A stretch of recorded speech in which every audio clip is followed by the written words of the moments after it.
welcome back to my channel. So in today's video, I'm going to be taking this old table that I found on Facebook Marketplace and I'm going to be chalk painting it and distressing it. So I went ahead and got this sander slash deglosser from Lowe's and I'm going to put that on first with an old rag, and then I'm going to wait about 10 minutes for that to dry, and then once that's dry, I'm going to go in with my chalky finish. This is the Krylon brand of paint. It's called Chalky Finish Tintable Paint, and I had them tint it just a white color. And then lastly, after I sand it and give it a little bit of a distressed look, I'm going to go in with this polyurethane. I don't know how to say that. I hope I said it right. And that's going to give it a clear satin finish. So I've never done this before, so hopefully it turns out. I bought this chalky paint and wax brush, so hopefully that will help me get the job done. I've got my goggles so that I can use this apparently dangerous sander deglosser, and we're going to try to chalk paint this table. So if you're interested to see how this turns out, keep watching, and hopefully it turns out super pretty. Even if you tried, you wouldn't understand it. Maybe something's missing inside of you. Just a bit of sugar to that horrid bitter. Maybe you taste different. Okay, so I'm starting out by laying down some trash bags to keep the floor from getting messed up, but as we go on you will see that I get annoyed with that and just pull it up. I'm going to be using this liquid sander deglosser first, and I will go ahead and link everything that I used for this project down in the description box below, but I will say I don't feel like I needed that sander deglosser. It was kind of pricey, and the chalk paint works as its own primer and it does a really good job of covering everything up. But I don't know, maybe there's a thing where it lasts longer if it's painted directly onto the raw wood, so do your own research on that, I'm not sure, but I just ended up using it on the table and not the chairs because I just felt like it was kind of pointless. And then once I let that dry, I took my fluffy chalk paintbrush from Lowe's and my tinted chalky paint, and I just went to town on this table. And that was so much fun, but I will say the painting process took a while because I wanted to make sure the entire table was covered, and I was kind of going for a look that was just slightly distressed, and so I wanted to paint it all white and then just do a few distressed pieces with sandpaper. So I'll insert a picture right here of what I was striving for, but I will say this process was a lot more time consuming than I thought, so if you're planning to do something like this, you're going to want to set aside an entire day. And by the way, that was my cutie little nephew that was helping me. He was dying to help paint, and his mom was at an ultrasound for her new little baby, so he is about to be a big brother. Maybe you're not different. Go on, blow up your ego. Your ego. Your undying ego. Oh, look here he goes, stepping on toes with his humble lacking everlasting ego. I also wanted to mention that this project did take me 3 separate days, but it doesn't have to take that long. I went ahead and painted on one day, sanded on one day, and then used the deglosser on another day, but you could probably get this done in one day. It would just take probably a full day to get it done.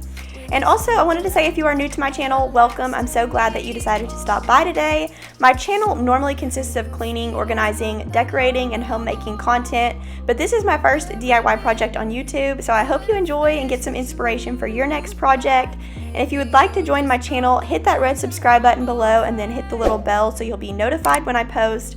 It's totally free, it's just a way to keep you informed on when I post a new video.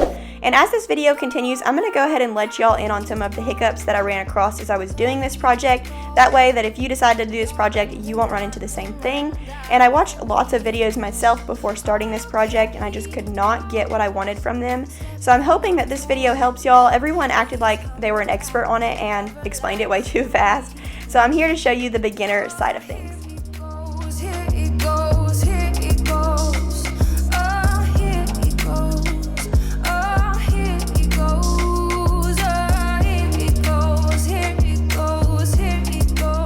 One of the things that I had to find out for myself is that you have to do probably 3 or 4 coats of that paint, and you're going to want to go in the same direction as the wood grain. And a lot of people told me not to use a paintbrush for this project, but I tend to like that brush stroke look, especially when the wood is fully covered. I think it makes it look a lot more custom and detailed. And then the upside to the painting is that the paint dries in less than 10 minutes, so you can do a coat, take a little break, and then come right back to it. I also wanted to quickly mention that this paint doesn't have strong fumes or a super strong smell. It's very mild, so it's totally fine to do inside, which was perfect for me because I live in an apartment and I don't have an outside area to work. So I did go ahead and open my windows just to make me feel better with Brody there and everything, but it wasn't really necessary.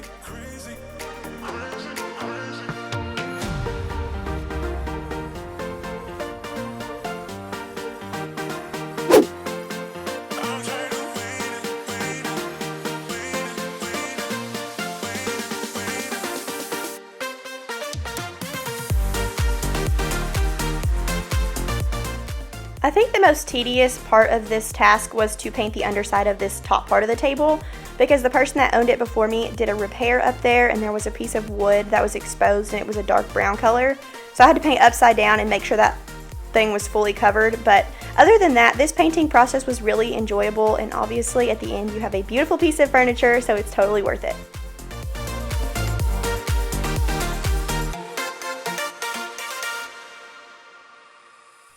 Comment down below if you are a hardcore DIYer or if you'd rather buy things brand new. I feel like this is one of those questions that you should ask someone before you get married, because it kind of explains the way you do everything in life to a degree. And I'm definitely one of those people that would much rather just buy new, and so is my husband, but once in a while I get the urge to do a project like this, or I just want to save a couple $100, so I'm willing to whip out a paintbrush. But definitely let me know down in the comments which one you are.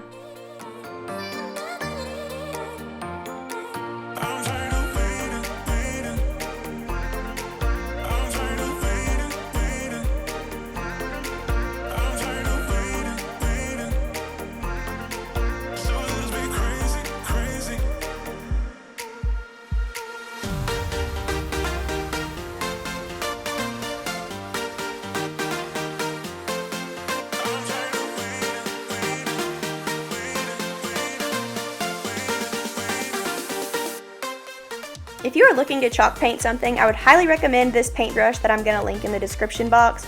It's a little bit pricey, but totally worth it in the end. And if you have done a project like this in the past, let us know any tips that you have down below in the comments, even if it's totally contradictory to anything that I've said in this video. I think it's interesting to hear the way different people do things, and it's also helpful to someone starting this project to learn about all the different things that could go wrong and the ways that you can fix them.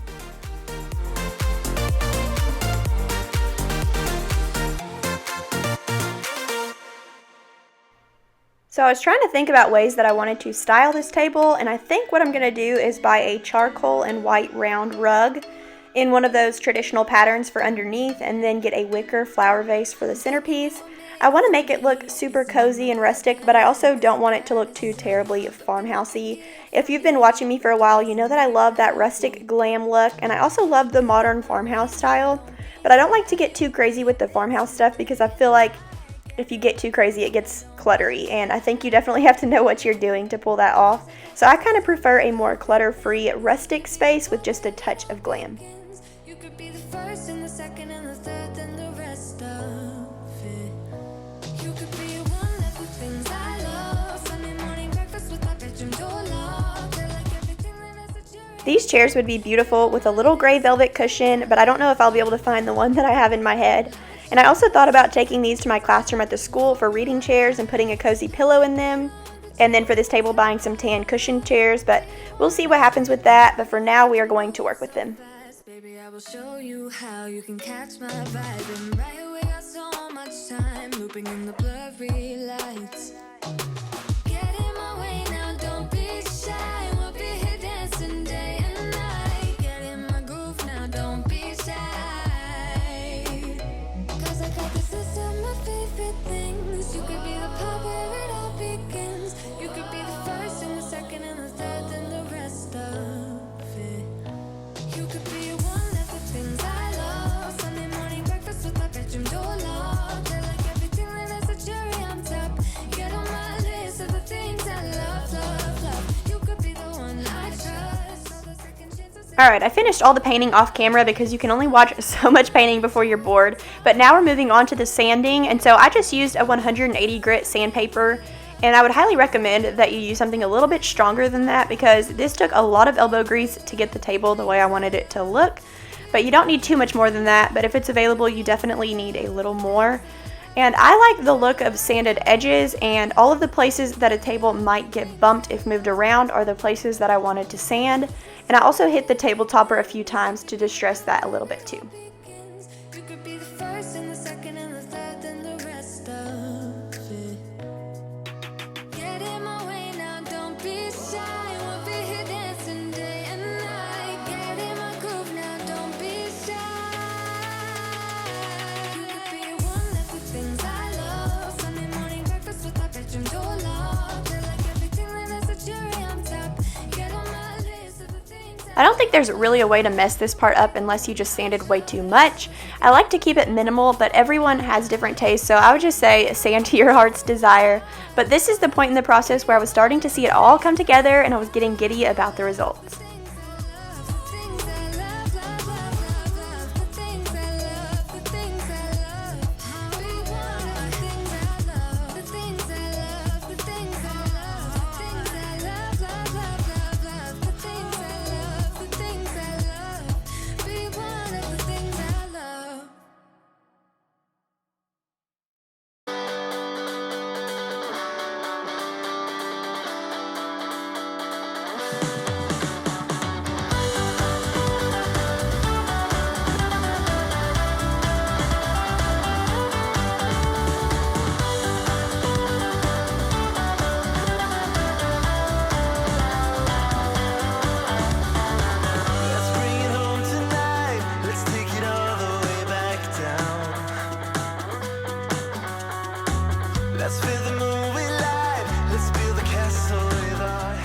For me, distressing these chairs was probably my favorite part.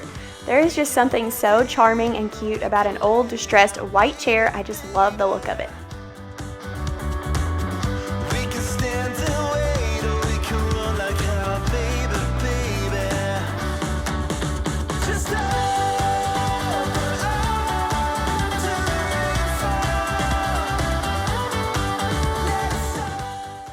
So as you can see right here, I was really struggling with that sandpaper. It was not doing what I needed it to do. So I was having to replace my sandpaper about every 2 minutes just to get it to do what I wanted it to do. But luckily there was plenty of it to go around, so we got the job done. But definitely get something that's a little higher than 180 grit.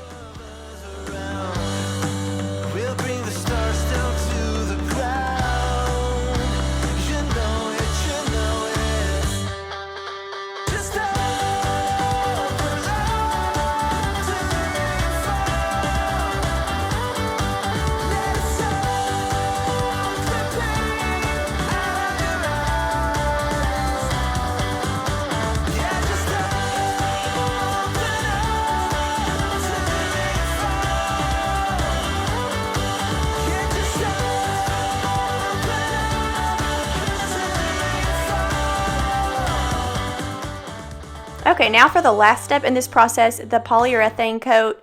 For this, I wanted to make sure all of the dust from sanding was cleared off the table and that there was nothing that we didn't like about the table, because once this goes on, the table is set. So I just took an old rag to get this done, and then I'm going to take a wide foam brush for the polyurethane and apply a thin layer all over the table and the chairs. And the directions on this actually say to sand the first layer and apply another, but I just did one thin layer and I was super happy with the results, and I just stopped there.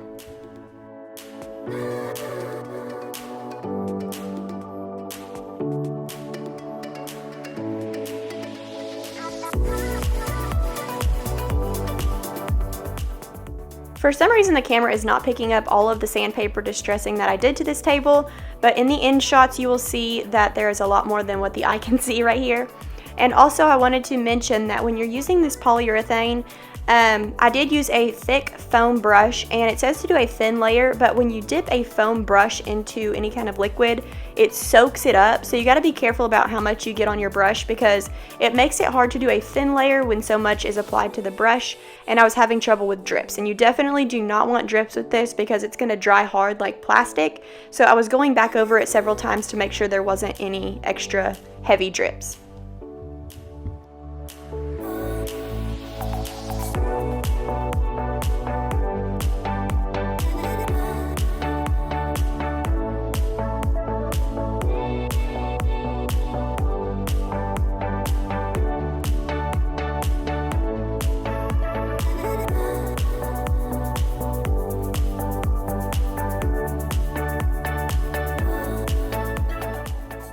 And I applied this just like the paint, the same direction as the wood grain, and that way you don't have a bunch of those crazy crisscross streaks going on.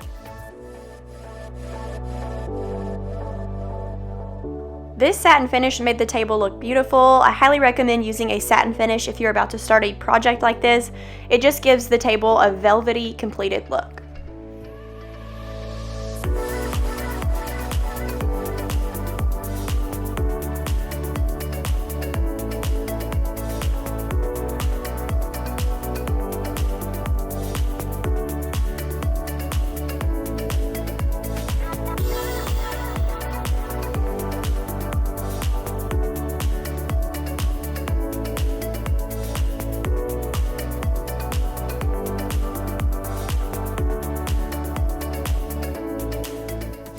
Once you finish painting that, you're going to allow it to dry for 24 hours so that it gets that hard plastic look, and then the table is complete. And I am so excited about the way that this turned out, and I hope it inspired you to take something old and turn it into something beautiful, whether you've DIY'd before or it's your first time.